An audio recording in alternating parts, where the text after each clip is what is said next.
All right, guys, take a look at this sign. Can you read it? What does it say?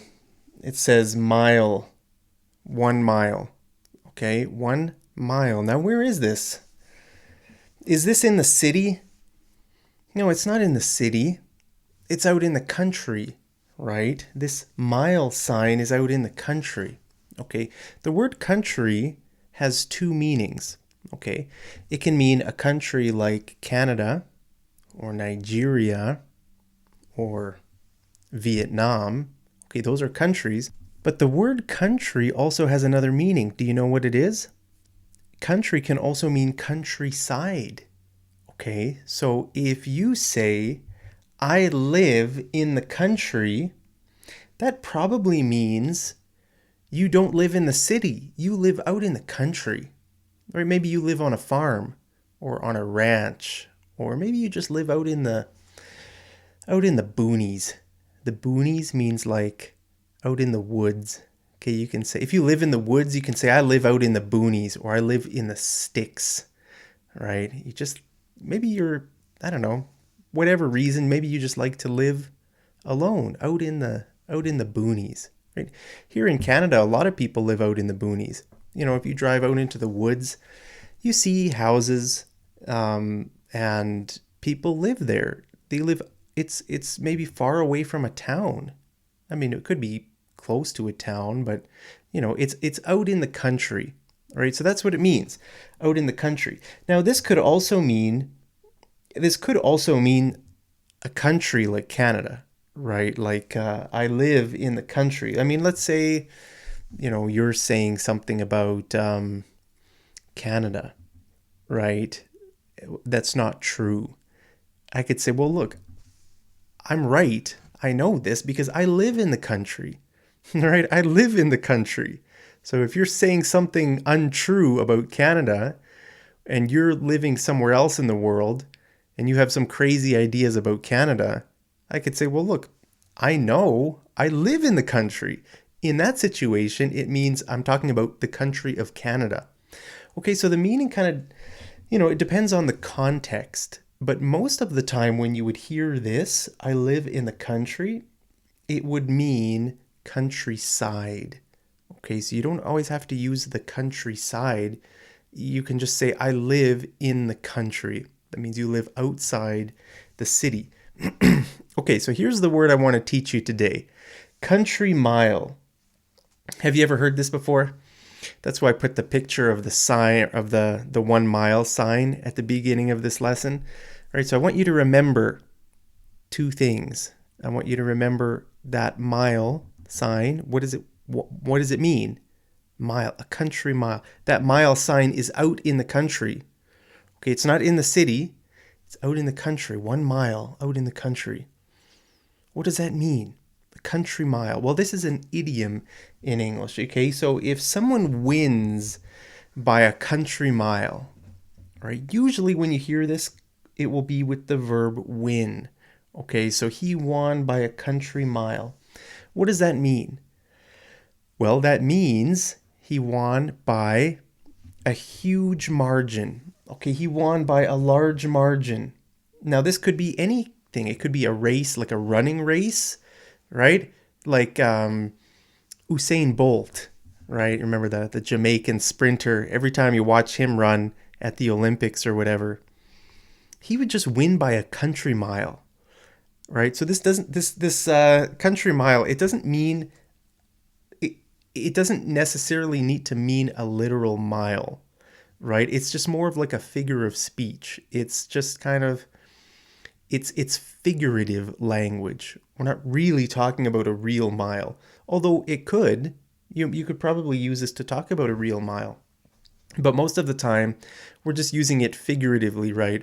So when Usain Bolt, when he would run the 100-meter dash, right? It's just a 100-meter sprint.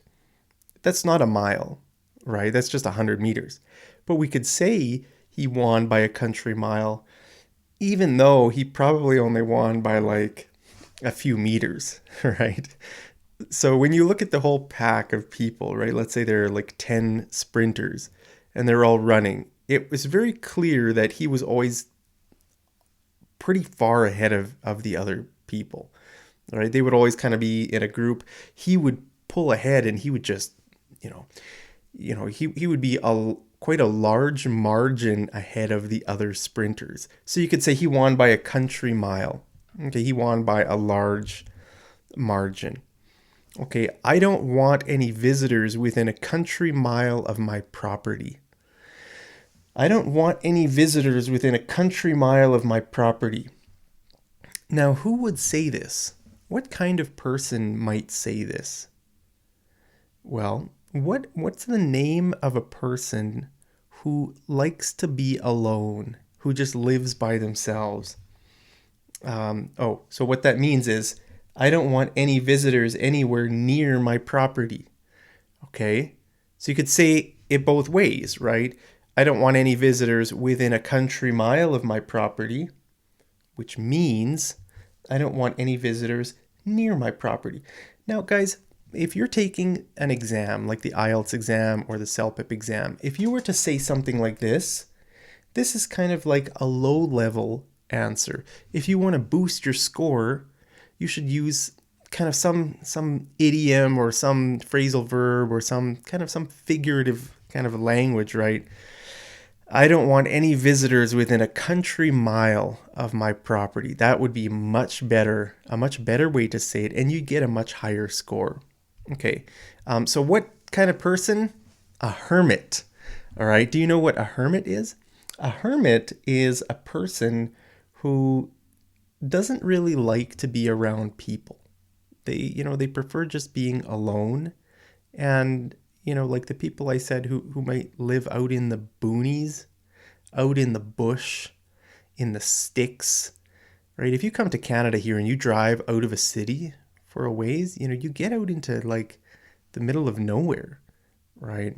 It's not like a country like I don't know, like Germany or some, like India or something like that, where you go a little bit and you always find a town or a village, or there's kind of people there. Like here in Canada, if you drive far enough north, or even sometimes if you just drive a little ways out of the city, it's just in the middle of nowhere, right? It's like nobody lives there, right? So it's kind of crazy, but it may be crazy for you to experience if you're coming from a country like Germany or India, because there are forests in Germany and there are like, natural places. There's like jungles in India and mountains up north and stuff like that.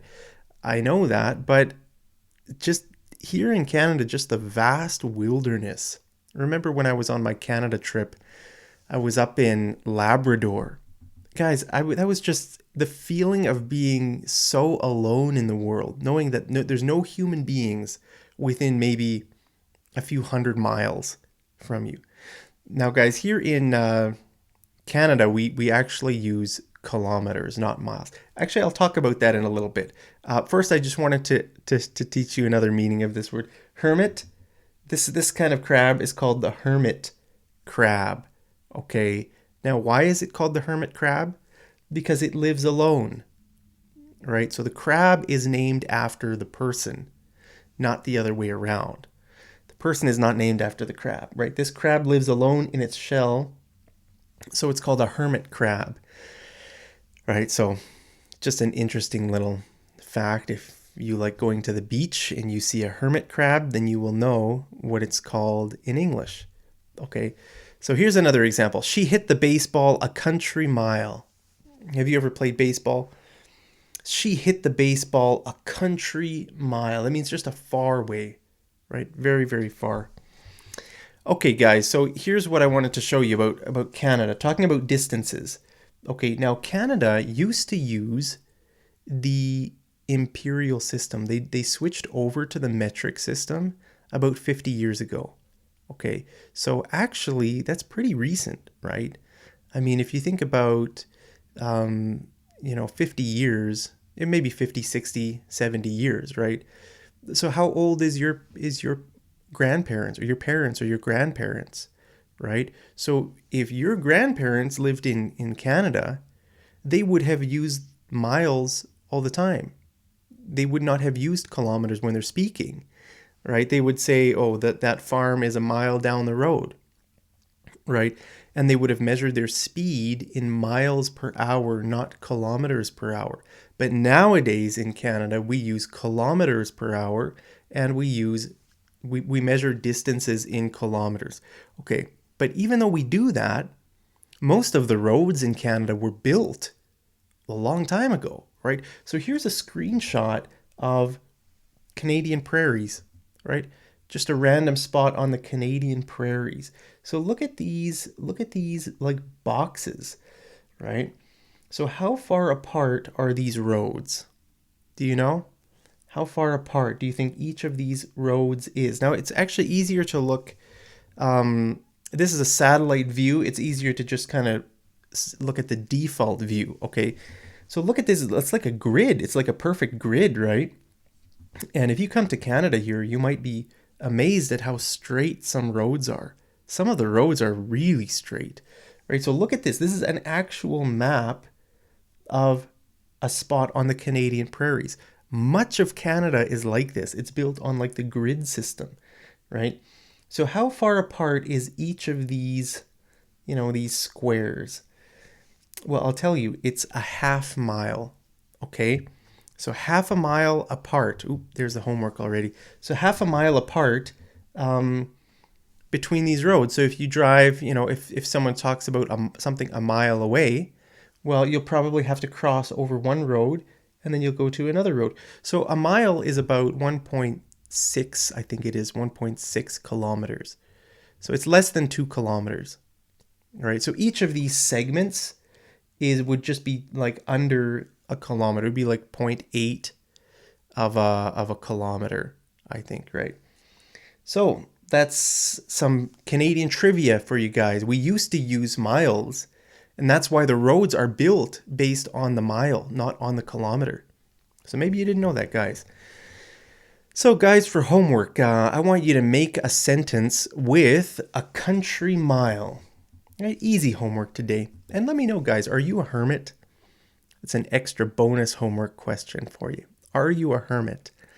Do you like being alone, or do you love being surrounded by people? Could you live out in the Canadian boonies, just to have a little house, have some firewood? What would you do? That would be an interesting life, right? If you're just living alone out in the wilderness. Is that a good thought, or is that kind of a scary thought for you?